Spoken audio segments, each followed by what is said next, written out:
আসসালামু আলাইকুম। বাংলাদেশের সকল শৌখিন মৎস্য শিকারীদের শুভরাত্রি। বিভিন্ন টিকিটে মাছ ধরার জন্য বিভিন্ন পুকুরে ঘুরে প্রতারিত হয়ে শেষে সিদ্ধান্ত নিয়েছি টিকিটে আর বেশি মাছ ধরতে যাব না ইনশাল্লাহ।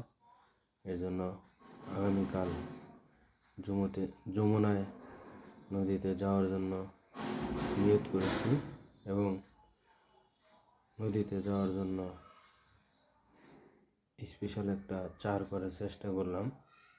এখানে মিষ্টি চার, মুরগির ফিট, একাঙ্গি, চিরা ভাজি, চিরা হালকায় ভেজে নিয়েছি, তারপরে মিষ্টির গাদ, চিকন বসি এবং কিছু এঁটেল মাটি এখানে সংযুক্ত করা হয়েছে।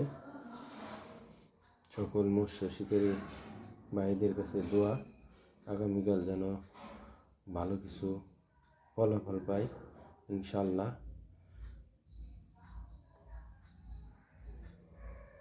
সকলেই পরবর্তী আপডেট পেতে আমার চ্যানেলটিকে সাবস্ক্রাইব করে লাইক এবং শেয়ার করে আমার চ্যানেলের পাশে থাকুন এবং আমার চ্যানেলে চোখ রাখুন পরবর্তী ভিডিও দেখার জন্য। আল্লাহ হাফেজ। আসসালামু আলাইকুম।